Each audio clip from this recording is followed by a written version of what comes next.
Hey YouTube, this is my first YouTube video, so please bear with me with any audio-visual issues that might occur during it. What I'm going to be looking at today is a new product from the Cooler Shock company. They're a company that has created a couple of different lines of ice packs for coolers that are meant to be replacements for ice. They're mostly replacements because they get much colder than ice, and as such last longer and cool more effectively with less space taken up in your cooler. What I'm going to be looking at is their newest product called the Shock Block. This is meant to be a replacement for block ice.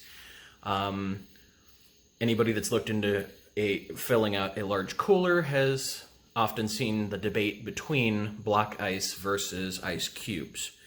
Ice cubes cool very quickly but don't last as long.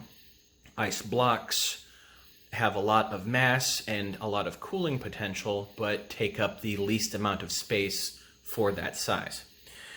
So this product is meant to be a reusable ice block that you can use easily in any place that you would normally use a ice block that you could make by yourself.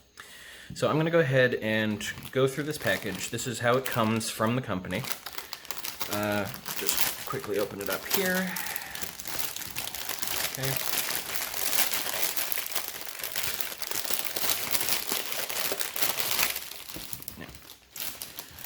So you get a nice sticker if you want to put that someplace, always good. Very detailed directions with filling options.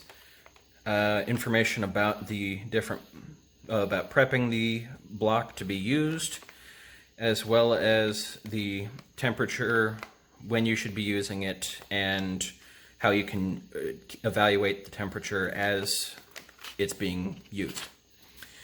So the Shock Block comes nicely compact like this, so you don't have to worry about heavy shipping or anything like that.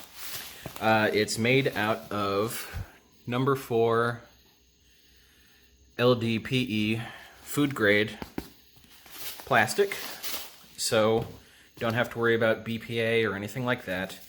It comes with this very detailed thermometer, which gives you a range both in Celsius and Fahrenheit, and it gives you a clear range, and red would be when you are probably running out of cooling ability.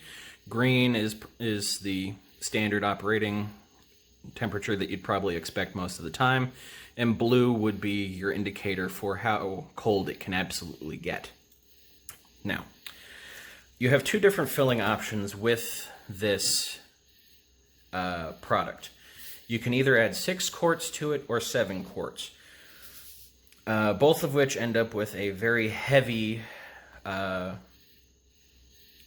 product. Understandably, it's supposed to be replacing an ice block. For 7-quart version, the company estimates about 16 pounds, and for the 6-quart version, about 13.5 pounds. With 7 quarts, you can expect the temperature range to be between 22 and 24 degrees Fahrenheit when it's cooling when it's cooling during the time that you have it in your cooler.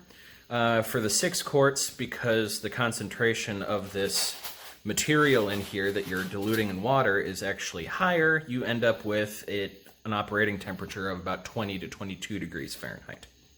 Now, I'm going to go ahead and show you one that I have filled. Oh, goodness. Now, as you can see, this one has been out of my freezer for just a bit, and it's been frozen. It was freezing for about 24 hours, so suggested freezing time for this is about 48 hours, but for the purpose of the video, I wanted to get it solid enough because this thing acts like a large tub of jelly when it's not frozen. So it's a little bit easier to handle when it's this size.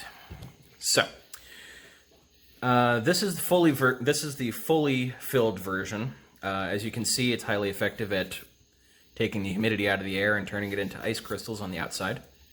Now, I'm going to give you a couple of size comparisons with this so you can get a good idea of exactly what we're talking about in terms of size. Okay, so this is a standard soda can, right? So if you're looking at it across the side here, you have a pretty good idea of exactly how large this thing can get.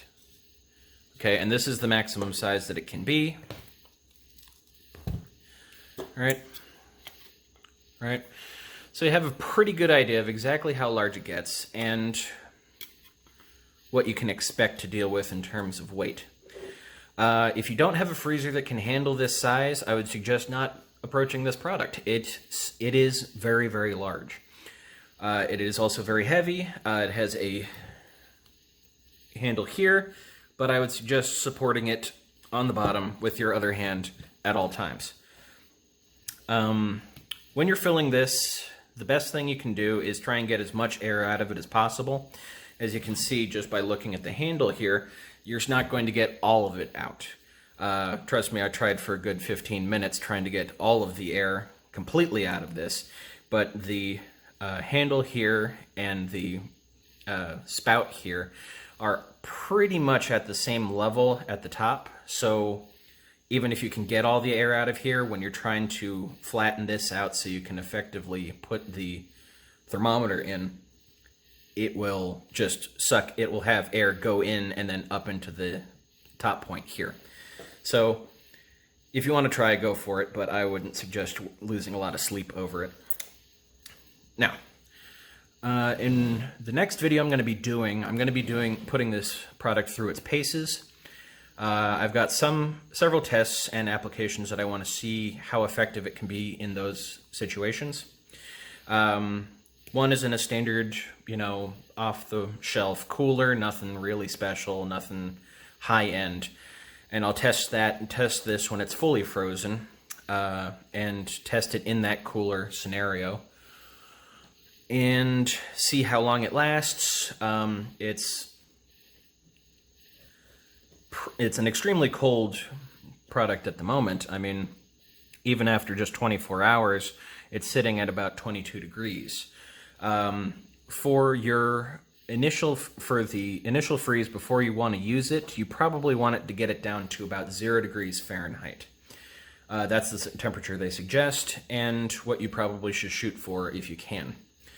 The other application I want to try and use this for, which is a bit unusual, is trying to use it in a large water cooler, the kind that you would see on the back of construction vehicles, things like that, where they keep, a lot of water in it for their workers throughout the day.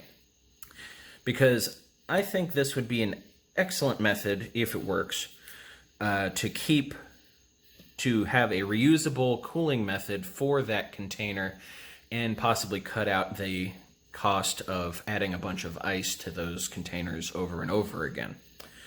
So look forward to that video in the future. If you found this video to be useful, please give it a like and share it around as you see fit. And look out for my next video where I'm put this product through its paces. Have a good evening.